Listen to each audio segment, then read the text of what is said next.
Part 2, Sunday Speed Training. What's up mga ka-roadies? Part 2 ng speed training namin. Nakalampas na kami dun sa kanto, yung sa papuntang Balukok, yung sa may Petron. Kaya eto medyo tumutulin palalo yung takbo. Dahil mas patulak yung hangin dito. Si Papa Roy na yung nagtatrangko. Kaya ito, ang alam ko ang speed namin dito nasa 40-42 na.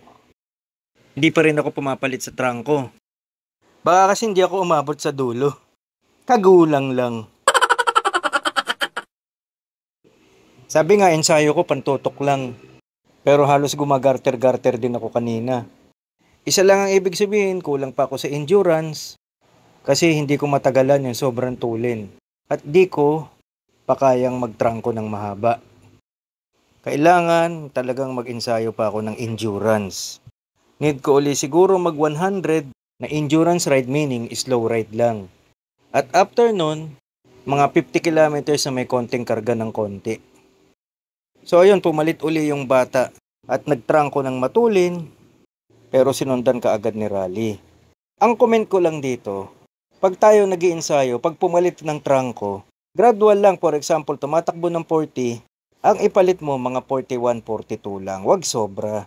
Kasi mabibigla yung mga nasa likod.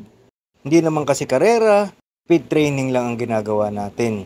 Ang goal natin is matapos yung ensayo na sama-sama pa rin.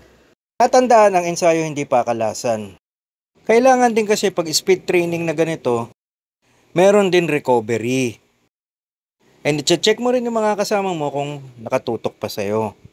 Hindi kasi tayo pare-pareho ng ensayo. Merong mas malakas gaya nito si Rally, siya ang pinakakargado sa amin. Panigurado, merong mas ensayado.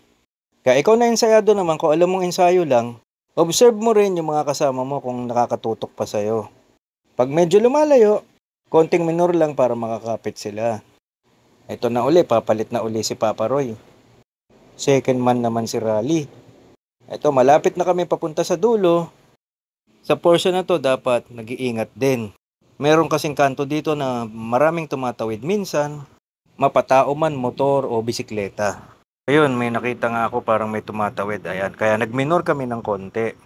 At least kahit papano nakarecover na ako dahil sa pag-minor na yan. So ito uli, build up na speed si Papa Roy. Pero ang ginawa ko is, kinausap ko, sabi ko magsusurprise attack ako. Nagpaalam na surprise attack eh. Dadaling ko ako yung trangko. all out ko na at labas na lang sila sa kaliwa ko. Wow. Pag nag-minor ako. So ito, dala-dala ko na ngayon. Tinayuan ko to. Hanggat hindi umaabot ng 50 kph yung takbo, hindi ako umuupo. Kaso ang nangyari, pag minor ko, naipit naman si Papa Roy. Kaya hindi ka agad nakasunod sa akin kasi naipit siya sa may motor.